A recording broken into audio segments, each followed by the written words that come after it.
చలికాలంలో చర్మంతో పాటు పాదాల్లో కూడా పగుళ్లు కనిపిస్తూ ఉంటాయి. ఒక్కోసారి ఈ పగుళ్ల వల్ల భరించలేని నొప్పి, బాధ కలుగుతూ ఉంటుంది.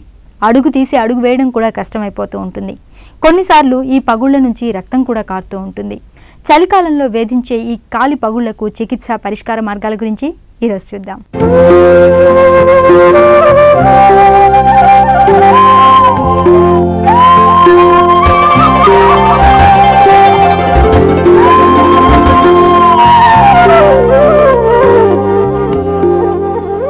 పాదాలు మనం నిల్చున్నప్పుడు, నడుస్తున్నప్పుడు మన శరీర బరువును మోయడంతో పాటుగా మనం తూలి పడిపోకుండా బ్యాలెన్స్ చేస్తుంటాయి. కీలకమైన ఈ పాదాల్లో 26 రకాల ఎముకలు, దాదాపు 33 రకాల జాయింట్లు, 100కు పైగా కండరాలుంటాయి. కీలకమైన ఈ పాదాలను పగుళ్లు ఎక్కువగా వేధిస్తుంటాయి. ముఖ్యంగా చలికాలంలో వాతావరణంలో తేమ తగ్గిపోవడం వల్ల చిన్న పెద్ద అందరిలో పాదాల్లో పగుళ్లు ఎక్కువగా కనిపిస్తుంటాయి. మనకు చలికాలంలో తరచుగా కనిపించే సమస్య కాళ్ళ పగుళ్ళు. ముఖ్యంగా ఈ చీల మండలం దగ్గర, ఆ హీల్స్ దగ్గర ఎప్పుడు ఈ కాళ్ళు పగులుతూ ఉంటాయి. ఈ కాళ్ళ పగుళ్ళు ఒబీస్ పర్సన్స్లో చాలా ఎక్కువగా ఉంటాయి.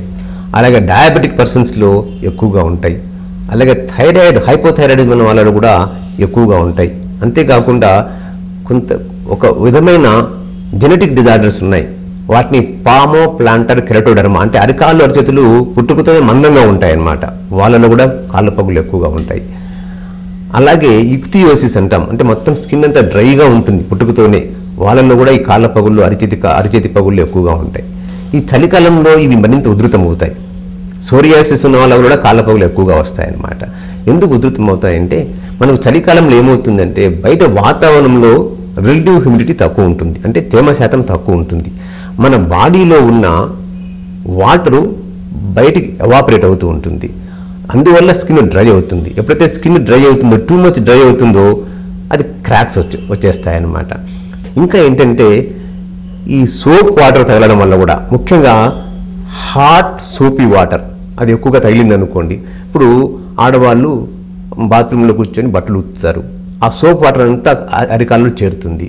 ఆ చేరినప్పుడు అరికాళ్ళ మీద ఉండే చర్మంలో, డెడ్ సెల్స్లో ఉండే ఒక లైపిడ్ లేయర్ ఉంటుందన్నమాట, అంటే ఆయిల్ లేయర్ ఉంటుంది. ఆ ఆయిల్ లేయర్ వాటర్ని పట్టుకొని ఉంటుందన్నమాట. ఎప్పుడైతే సోప్ అనేది ఆయిల్ లేయర్ని తీసేస్తుందో ఇంకా వాటర్ తొందరగా ఎవాపరేట్ అవుతుంది. అంటే హాట్ సోపీ వాటర్స్ కూడా ఈ స్కిన్ని డ్రై చేసి క్రాక్స్ చేసేదానికి కారణం అవుతాయన్నమాట. చర్మంపై వచ్చే పగుళ్లతో పోలిస్తే పాదాల్లో పగుళ్లకు ఒక ప్రత్యేకత ఉంది. మన చర్మాన్ని 2 భాగాలుగా చెప్పుకోవాలి. ఒకటి వెంట్రుకలతో కూడిన చర్మం, రెండోది వెంట్రుకలు రాని చర్మం. మన కాళ్లను ఒకసారి పరిశీలిస్తే మడమ పైభాగం వరకు వెంట్రుకలు కనిపిస్తాయి. మడమ నుంచి కిందికి అరికాళ్లలో వెంట్రుకలు రావు. ఈ పగుళ్లనేవి ఎక్కువగా వెంట్రుకలు లేని మడమ కింది భాగంలో కనిపిస్తాయి. అందుకే ఇక్కడ వచ్చే పగుళ్లు ఎక్కువ ఇబ్బందిని కలిగిస్తుంటాయి. పగుళ్లు రావటానికి ముందు మడమ కింది భాగంలో చర్మం దళసరిగా, మందంగా మారుతుంది. ఆ తర్వాత కొంతకాలానికి దానిపై ఒత్తిడి పడ్డప్పుడు చర్మం పగుళ్లు రావటం ప్రారంభిస్తుంది. ఈ క్రాక్స్ ఒక్కోసారి చాలా డీప్గా వెళ్ళి పెయిన్ఫుల్గా తయారవుతాయన్నమాట. డీప్గా అంటే మనకు స్కిన్లో 3 లేయర్లు ఉన్నాయి. ఎపిడెర్మిస్, డెర్మిస్, ఫ్యాటీ లేయర్ అని. ఎపిడెర్మిస్ వరకు అయితే పెద్ద ప్రాబ్లం ఉండదు. ఎపిడెర్మిస్ దాటి డెర్మిస్లోకి వెళ్ళిపోయిందంటే బ్లడ్ వెజల్స్ ఎక్స్పోజ్ అవుతాయి. అందుకే ఎర్ర కనిపిస్తాయి పగుళ్ళు అనేవి. ఎర్ర కనిపించాయంటే డీప్గా వెళ్ళిందన్నమాట అర్థం. చిన్నగా ఫ్రాక్చర్ లైన్ అంటే హెయిర్ లైన్ ఫ్రాక్చర్స్ లాగా వచ్చి చిన్న చిన్న క్రాక్స్ అనేవి మామూలుగా చర్మంలోనే క్రాక్స్ కనిపిస్తాయి. అది కింద ఎరుపు కనిపించదు. కానీ ఫిషర్స్, అవి క్రాక్స్ డీప్గా వెళ్ళినప్పుడు మాత్రం ఎర్ర కనిపిస్తాయి. ఎందుకంటే కింద బ్లడ్ వెజల్స్ ఎక్స్పోజ్ అవుతాయి, నర్వ్స్ ఎక్స్పోజ్ అవుతాయి. కాబట్టి చాలా పెయిన్ఫుల్గా ఉంటాయి. అలా జరిగినప్పుడు ఇన్ఫెక్షన్ వెళ్ళే అవకాశం చాలా ఎక్కువ. ఎందుకంటే మనం బేర్ ఫుడ్తో వాక్ చేసే వాళ్ళే చాలా ఎక్కువ. మన ఫార్మర్స్ కానీ చూడండి, మన విలేజెస్లో లేడీస్ కానీ చూడండి, బేర్ ఫుడ్తో నడిచే వాళ్ళు ఎక్కువ. కాబట్టి ఈ దుమ్ము, ధూళి ఆ లోపలికి వెళ్ళి ఆ ఇన్ఫెక్షన్ కాజ్ చేసే అవకాశం ఉంటుంది. ఆ ఇన్ఫెక్షన్ కాజ్ చేసినప్పుడు ఆ కాలు వాచి సెల్యులైటిస్ కూడా వచ్చే అవకాశం ఉంటుంది. కాబట్టి ఎప్పుడైనా సరే ఆ ఫిషర్స్, అవి క్రాక్స్ డీప్గా ఉన్నాయంటే వెంటనే వైద్య సలహా పాటించడం చాలా మంచిది. చర్మం పగుళ్లు బారి బీటలు ఏర్పడినప్పుడు వాటి మధ్య దుమ్ము, ధూళి చేరే అవకాశం ఉంది. ఇది మరిన్ని ఇన్ఫెక్షన్లకు దారితీస్తుంది. కొందరు పగుళ్లపై చర్మాన్ని నాటు పద్ధతుల్లో, అంటే కత్తితోనూ బ్లేడుతోనో కత్తిరిస్తుంటారు. ఇలా చేయటం కూడా సరికాదు. తేమను పెంచే క్రీములను ఉపయోగించినా తగ్గని పరిస్థితుల్లో పగుళ్ల చికిత్సకు వైద్యుణ్ణి సంప్రదించటం తప్పనిసరి. ఇక కాళ్ళ పగుళ్ళకి చికిత్స గురించి వస్తే, చికిత్స కన్నా ముందు కాళ్ళ పగులు రాకుండా చూసుకోవడం చాలా మంచిది. ముఖ్యంగా చలికాలంలో మనము సింపుల్గా స్నానం చేసిన తర్వాత ఒక బాత్రూంలో పీమి స్టోన్ అంటే గులకరాయి అనేది పెట్టుకునేస్తే, ఆ గులకరాయితో మనం ఆ హీల్ని అంటే అరికాలు చివరి భాగాన్ని మనం పీమి స్టోన్తో అలా అలా అలా గీసామంటే ఆ పై పొరలు తొలగిపోయి కొత్త పొర వచ్చేస్తుంది అనమాట. అంటే మరి ఎక్కువగా కూడా దాన్ని రబ్ చేయకూడదు పీమి స్టోన్ తోటి. చాలా సింపుల్. పడుకునే ముందుగా కాస్త ఆయిల్స్ ఏవైనా సరే, కోకోనట్ ఆయిల్ కానివ్వండి, ఆలివ్ ఆయిల్ కానివ్వండి, జింజరి నువ్వుల నూనె కానివ్వండి, ఏ ఆయిల్ అయినా రాసుకోవచ్చు. లేదంటే మినరల్ ఆయిల్స్, లిక్విడ్ పారాఫిన్ అని ఒక మినరల్ ఆయిల్ దొరుకుతుంది, ఆ లిక్విడ్ పారాఫిన్ రాసుకోవచ్చు. లేదంటే ప్యూర్ వ్యాజిలిన్ రాసుకోవచ్చు.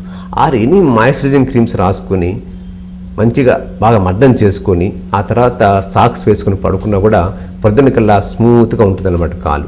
సో ఇది ప్రివెంటివ్ ఆస్పెక్ట్స్. ఇంకా వీలైనంత వరకు ముఖ్యంగా ఎగ్జిక్యూటివ్స్ అంటే వర్క్ డ్యూటీకి వెళ్ళే వాళ్ళు సాక్స్ షూస్ వేసుకొని వెళ్తే మరీ మంచిది. అంటే మన ఫీట్ని అట్మాస్ఫియర్కి ఎక్స్పోజ్ చేయకుండా కవర్ చేసుకుంటూ ఉంటే క్రాక్స్ తగ్గే అవకాశం చాలా ఎక్కువ అనమాట.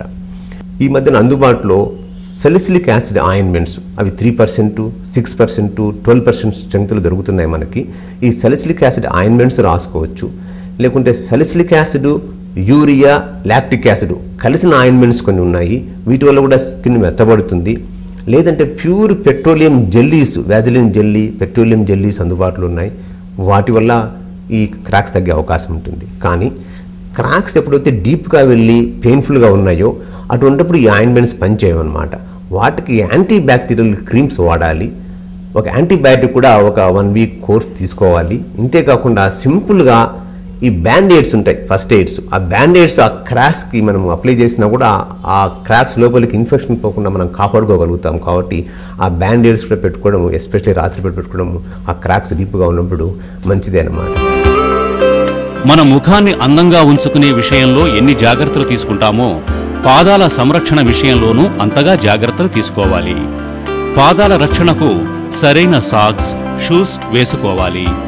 పాదాల్లో పగుళ్లు ఉన్నప్పుడు పగుళ్లలో దుమ్ము, ధూళి చేరకుండా జాగ్రత్తలు తీసుకోవాలి.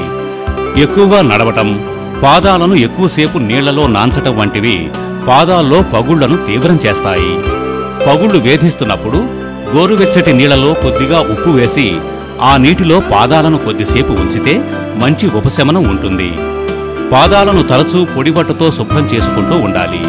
ఈ జాగ్రత్తలు చలికాలంలో పగుళ్ల తీవ్రతను బాగా తగ్గిస్తాయి. చలికాలంలో పాదాల్లో పగుళ్లకు పరిష్కార మార్గాల గురించిన ప్రత్యేక కథనాన్ని చూశాం కదా. ఇప్పుడు ఒక సాధారణ ప్రశ్న చూద్దాం. పటుత్వానికి మందులేవి పనిచేయనప్పుడు ప్రత్యామ్నాయం ఏమిటి? దీని గురించి డాక్టర్ మల్లికార్జున్ ఏం చెప్తారో బ్రేక్ తర్వాత చూద్దాం.